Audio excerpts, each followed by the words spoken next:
Rory Phillips is still in his teens and has been playing on festival stages since he was 7. He is a graduate of the CMAA Academy of Country Music, probably several times over, because he's also been an intern there.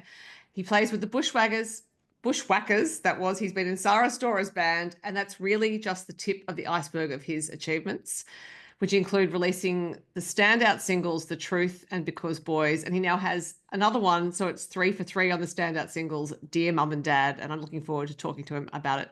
Hello, Rory. Hello, Sophie. How are you doing today?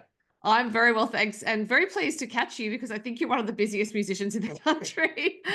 And at the time we're speaking, you have just come back from the Man from Snowy River Festival, where you were indeed working. So, what was it like? What did you get up to? I have. I've been really pretty busy lately. I mean, not least with the release. But yeah, as you mentioned, I was in Corryong for the Man from Snowy River Festival in their 30th year, and I'd come straight down from Wollongong. I rushed down. I did about a 6-hour drive to get down there to catch all the amazing music on Friday night. They had Wade Forster and Max Jackson, Fanny Lumsden, the Wolf Brothers. It was a stacked lineup, and it was an incredible festival. And I had a great time, and it gave me a chance to play my new song live for the first time to an audience, which was, well, not for the first time, but for the first time since being released, which Yeah. was pretty awesome. Yeah. And what was the response like? It seemed to be pretty good. I think everybody liked it. And I don't know, it's one of those ones where I really want it to connect because again, I seem to follow this pattern. I don't even really do it intentionally, but I seem to fall into this pattern of writing songs with strong messages, as I did with The Truth and Because Boys. And so it's, it's always something that you really want to try and land well. Mhm. Um, because if it doesn't land, then the song doesn't really serve its purpose, I think, because that's kind of what it's for. Mhm. So it was really good. It was good to see that it was received well. Yeah. Well, I actually had a question about your song saying you are not afraid to tackle big subjects. So there we are. Because in There the we truth go. it was government and environmentalism, and it was also youth and the fact that Mm. youth are impacted by decisions that are made by adults but don't get to have a say in them. And Because Boys, it was mental health, and now that song was picked up and performed by a choir. And I remember you came to Sydney to Mm. work on that at the ABC. And now with Dear Mum and Dad, it's the legacy of war. So yeah, that trend would suggest that you have always been interested in big subjects. I imagine that is the case. And I imagine it's been the case since you were quite young. Mm. No, I think that's true. I suppose it's probably a factor of many things. It's the like, I mean, first of all, and very obviously, it's the music I listen to. I'm very ingrained in the folk tradition. It's like the likes of Bob Dylan and Woody Guthrie and people like that have always been using their music to spread awareness and talk about important issues. You look at like Woody's guitar, "This machine kills fascists." Music since the dawn of time has been an inherently and like a vehicle to send your message out, whatever that may be. So there's that. There's also the fact that I've been raised in a pretty liberal household. So I try and have a bit of a social conscience on a lot of things, um, which is something that I'm proud that I can say I think I've managed to sort of carry over into my music. And it's also just, I think I have a passion for writing songs with a message because I seem to find that if you write something with a strong message, um, that the style of the song, like genre-wise, I mean, I feel like it seems to matter less. Mm. Whereas, normally with a generic love song or something, someone might turn it away and shun it a bit because they're like, oh, like it's a good song, but it's just not my style. Yeah. Whereas I think if you try and write a song with a strong message, you can almost forgo the musical aspect of it, and you more Mhm. just connect to the fact that, yeah, this is a really important message that I resonate with, I think. Except that musically they are really catchy. So I think that's part of your artistry is that you do have these big strong subjects which require quite a bit of thought when you're writing about them, I would think, but you can marry them with these tunes that are really memorable and really accessible, I think. And that's Oh, part thank of you. also the skill of writing a great melody because if it sounds easy to remember and easy to sing along to, it's probably been quite hard to write because those Yeah. things take a while. So Do you tend to work on the music side of things quite a bit, or are you a songwriter who follows your instincts? So you hear the melody and then you'll know that it's right to marry with those lyrics. Um, well, I mean, it's a little different every time, but when we wrote this one, I don't know, I had that little chord loop happening pretty quickly. I find that the music aspect of it seems to generally fall out pretty naturally. I knew it was sort of going to be a bit of a stream of consciousness, spoken wordy kind of. Here's like I'm putting my thoughts onto the page. Um, not necessarily a story with different voices coming in. Like it's all told from one perspective, basically.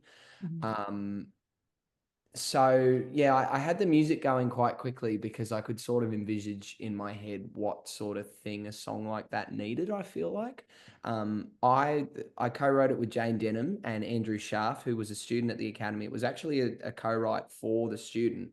Mhm. It was his idea, but Jayne doesn't play guitar at all, so they teamed me up with her in the co-writing sessions, essentially to just sort of predominantly help out with the music. So I wrote all the music on this piece. I can't say I wrote all the words because that was a big team effort, but yeah, so that kind of came first. And then, yeah, the melody sort of fell out a little bit as well because I felt like it went really well with the chords. And really, I think, as is probably the case a lot of the time for a lot of people, certainly is for me, the hardest thing that took the most fleshing out was the lyrics. And especially with a song like this, you got to be really careful that you're going to do it right. Mhm. And I'm proud to say that I think we've done that. Um, but it took some time. It was written over a couple of days, which when you're at a program like the academy where time is so precious, like comparatively we spent a lot of time on it. It was only supposed to be a 2 hour co-write, and here we are stealing time from here, and had to go and talk to Lynn Botel, the academy director, and we're like, can we steal Andrew for another half an hour? I really see the potential in this, and I think we really need to get it out. And thankfully she was very gracious. But yeah, like it took a lot of work to make it happen. It did. I'm surprised you could find an extra half an hour, having just glimpsed that academy schedule. It is non-stop. So It you really must have is. carved it out when you were meant to be eating dinner, is all I can think. Yeah, yeah. I think we did do some writing over lunch actually. Yeah, to try and finish it off. You're not wrong. Yeah. Yeah. It's an amazing program, as you well know. How many times have you been now? I've been a student twice. I graduated in 2016 and 2018. I was 9 the first time. And then on and off, COVID permitting, essentially, um, I've been working there since 2021. I first started out as an intern, and I've now sort of worked my way up the ladder a little bit to my title now is musician in residence. So I'm the band guy, along with whoever the instrumental group leader is. This time it was Simon Johnson. Um, and I've just got to be their offsider. Basically, I help them out with everything music related, and wherever there's a spot that needs to be filled, it usually falls on me. Like for example, we hired the amazing Ali Foster to come and play drums for the grad concert this time for this seniors just gone. But she doesn't show up, and the other pro musicians generally don't show up till about the last 3 days. So they needed a drummer that rested with me. So that's the kind of thing that my job entails sometimes. You just kind of have to. It's challenging, but Yeah. it's a lot of fun. So I try and rise to the challenge where possible. Musician in residence also involves basically playing all those rehearsals for the Yeah, concert and then being on stage for pretty much the entire concert, which is not short. yeah. No, they get longer and longer every year. Do you think are there more students, or is it just that songwriting, fads have meant that the songs are getting longer? There's probably a little bit of both, to be honest. It's hard to tell. You do get some really long songs some years, and it's usually ones like the one I wrote, where they're really trying to tell a story, and you need to give it a bit of time to make that happen. But there's also been lots of short little catchy pop tunes that come out of it as well. Mhm. So it's a bit of a balance. But yeah, probably the main thing is it depends on how many students we have. If it's a big year, it'll be a long concert. Yeah. I would think that being at Academy also gives you a really good sense of what matters to artists at the moment, like what sorts of subjects they're covering in their songs and how they're feeling about being artists in general. So it's a really interesting perspective for you to have, especially because you are young, but you are very much not an emerging artist because I think you probably emerged at the age of 10. It's when you released your EP. But still, great, good intel, I would think. Yeah. That's true. I'm glad you brought that up actually, because I haven't really sort of had a chance to talk about it. But as I've said in pretty much every interview I've done, this song really did start with Andrew Scharf.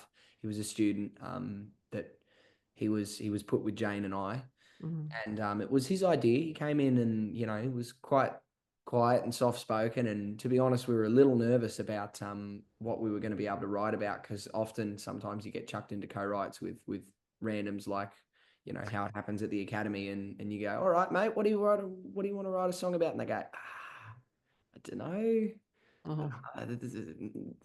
write a love song. Really? Okay. All right. But no, Andrew was completely the opposite. And I'm very glad, because he had this great idea. He said, I want to write a song about the war. I said, great. Is it going to be like I remember we sort of laid it out as a bit of a spectrum. It was like, okay, well, we got like Spirit of the Anzacs by Lee Kernaghan over here. And it's like power and glory and thank you for what you've done. And, you know, congratulations on your service and all of these things. And then we've got all the way over here, we've got like Red Gum, only 19, like war is horrible. And these are all the things that happen. And like, it's a sad story. Where do you want it to be? He said, I want it to be dark, and I want it to be more truthful and honest, and like only 19 and something like that. And I said, that's great. We can do that. So we set about writing this song, but it really was, like you say, it is some of the great ideas that germinate out of that, from the voices of young people. And it took a bit of effort. We pretty much got stuck on the last verse, because spoiler alert, it doesn't end well, for the guy in the story, unfortunately. But we felt like it was probably the only way to do it. And we got a bit stuck. We had to call in the big guns, had to get some help. So we spoke to Alan Caswell. He was there guest writing, and we played him the song that we had up until that point, which was everything you hear except the last verse. And he's just got this way. He sits there and ponders, and he goes, "All right, play it again, and play it again." He's humming stuff, and then you play it 3 or 4 times, and literally he'd never even put pen to paper. He just blurted the whole thing out in one go. He's like, I think I got it now. It goes like this. And it was, yeah, it's always cool to watch. But yeah, it took a bit of effort. It was good. I like a challenge.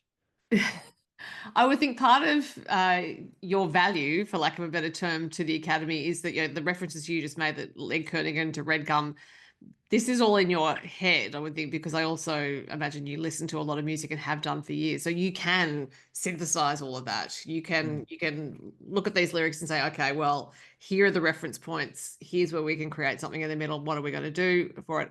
So yeah, are you still constantly listening to music now that you're performing a lot? Now you're at uni, because you reference coming from Wollongong for the festival, and I imagine that's driving down from uni. So do you have a lot of time to listen to music anymore?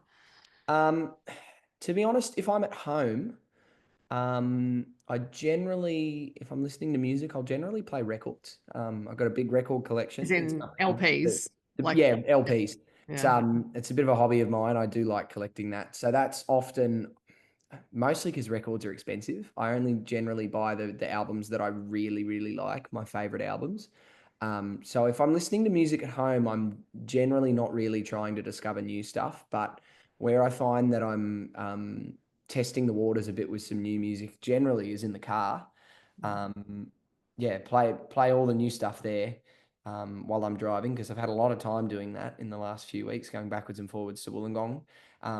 But I find stylistically, and maybe this is interesting, depending on, because obviously, it's a job, it's something I do for work.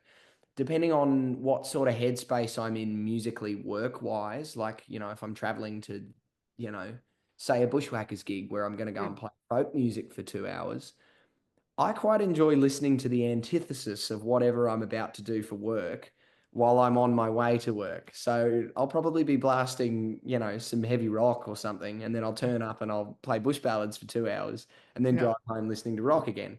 Right. Or, like it goes the other way too. Like I'm in a rock band now at home. We're called Wild Tracks. We've got a gig coming up at the Tumut Festival, at the Festival of the Falling Leaf on the 26th. Come check it out. Um, but if I'm going to one of those gigs, I'll probably play some folk music on the way there. Like Yeah, it right. works both ways, and that's something I like. I think having a broad taste is good because, as you say, then you can kind of have loads of different reference points for what you want your songs to sound like as you're writing them. Mhm. So are you studying music at university? Yes. Okay. Bachelor of? Bachelor of Creative Arts at Mhm. Wollongong. They don't do Bachelor of Music, Okay. but I'm enjoying the course so far. It's good. It's a new challenge. Just out of curiosity, what is there for you to learn, given how much experience you've had and the fact that you Um, are already a working musician?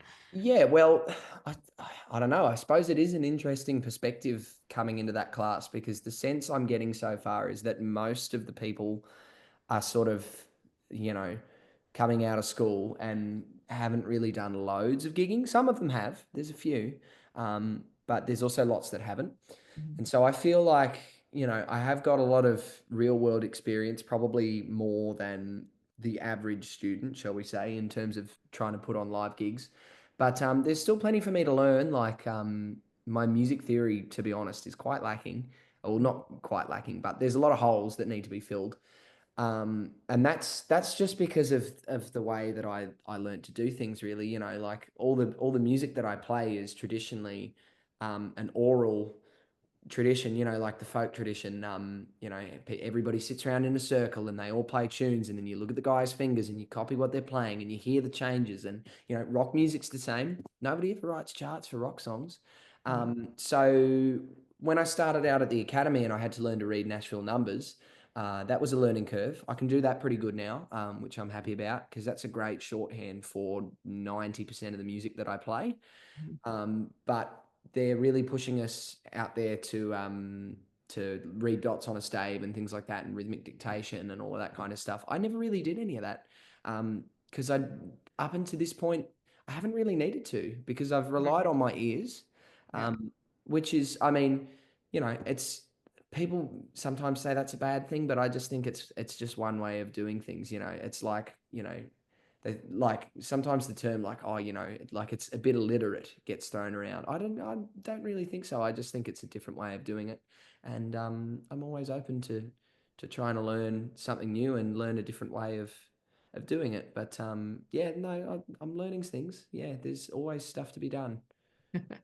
I have a theory because I learned to read music at a very young age that anyone who learns to read music in childhood cannot play by ear because I cannot for the life of me, and I wish I could. So I don't think it's illiterate at all. I think it's an amazing skill, and I know it's one I will never have. So I'm interested for you being able to play by ear now that you're learning a lot of music theory. Hopefully, your ear will stay the same.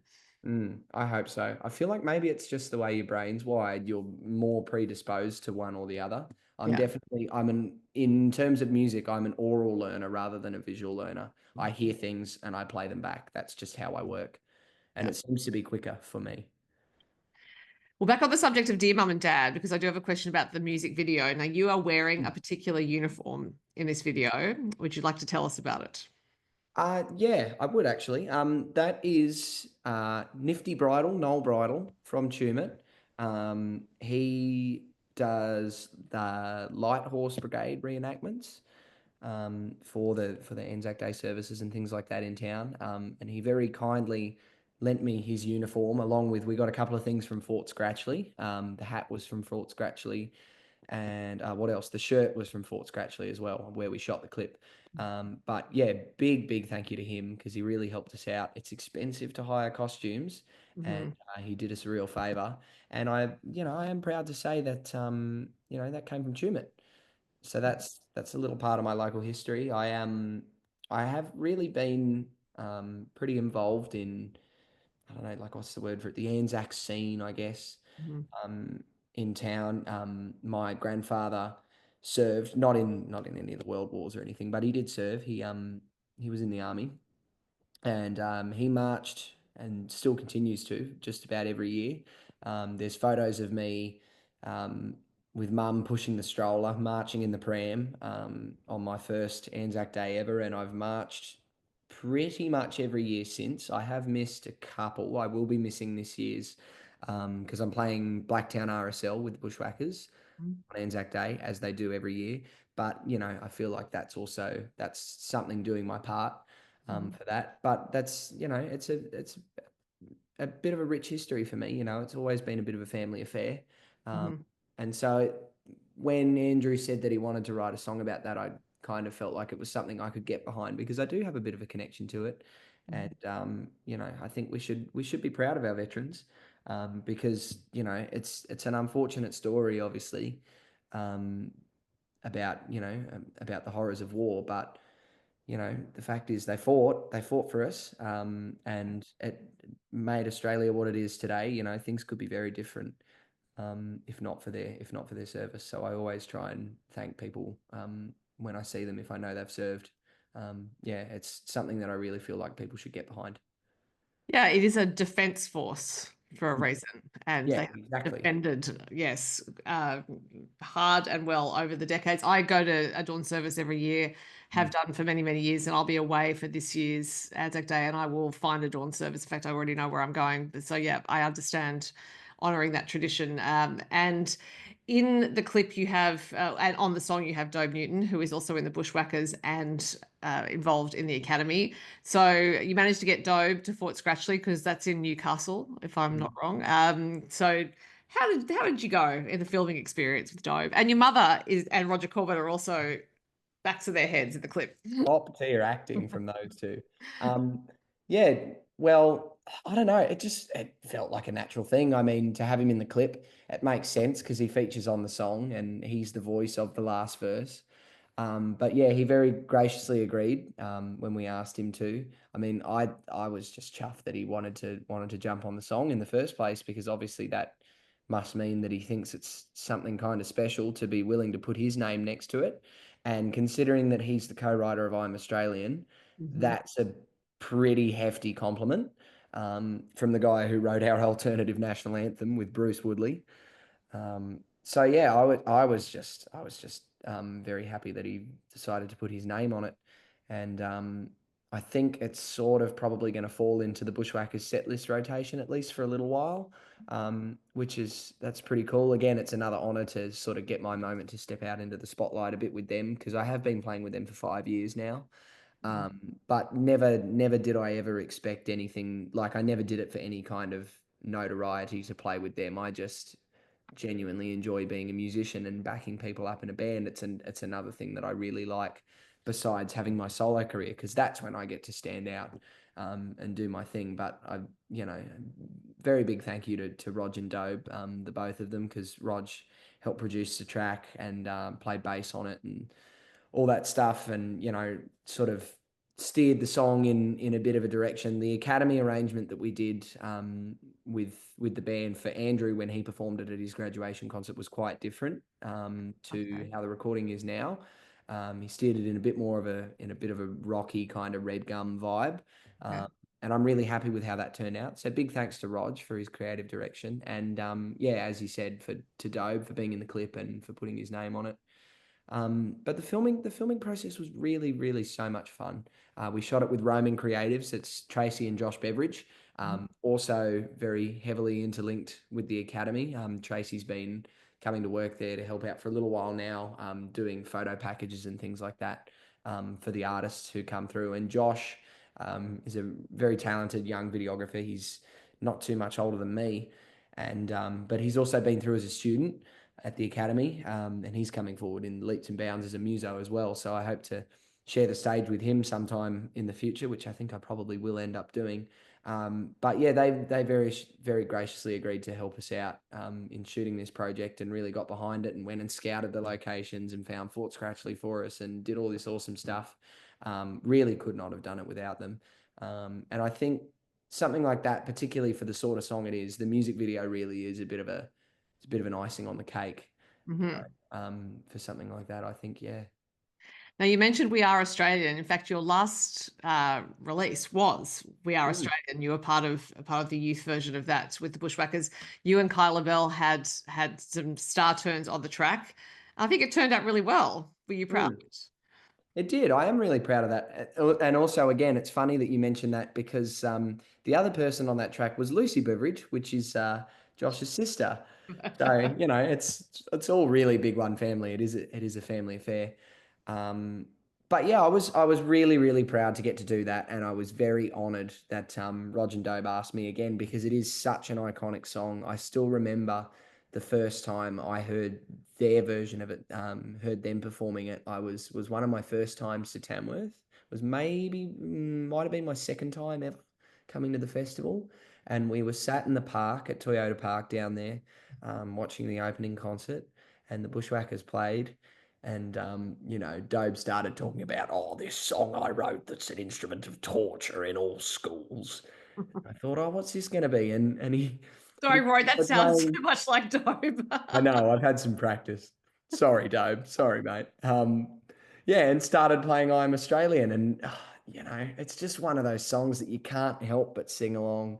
It is, it's always a big moment. And I have to say, getting to play that song, I've been doing it for 5 years now, and I still never, ever, genuinely never get sick Mm, of at the end of the night. We finish every gig with it. Um, you know, when we do that last chorus and then let the crowd have a go and everybody sings it back to you, you know, it's it's incredible. It gives me goosebumps every night to be a part of that illustrious, rich history. There's been so many great musicians through the band, so many people I look up to. Um, even an example of just one, Tommy Emmanuel was through that band. Um, you know, the Bushwackers has an incredible, incredible history, and it's amazing not only to get to be a part of that band, but to be able to perform that song every mm, night with the man who wrote it.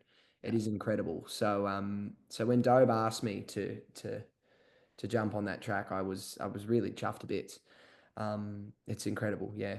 Something to go on the resume, I think. Feather in the cap. absolutely. And there's a great video that goes along with it for anyone who wants to look that up. Um, where was I going? I had a question in mind, Rory, and it's popped right out of my head. Oh, it's come back now because you were talking earlier about performing with other people and backing them up. Sara Storer is one of the people you've played with quite a bit, including this year. And I think that evolved out of her coming to play in Tumut, which is where you live, and she invited you to be part of the band that night. Now that seems to have turned into many shows. So how far and wide have you been with Sara? Um, I've done a fair bit of travel with her. We've done some mostly in Victoria. We've done a couple of Victorian runs, down in little rural areas. She seems to really like playing small intimate shows, small halls, things like that. I guess it's probably, you know, it's a reflection of her background and her upbringing. She really is exactly what she says she is. She's a kid from the farm. She's rural, just like me.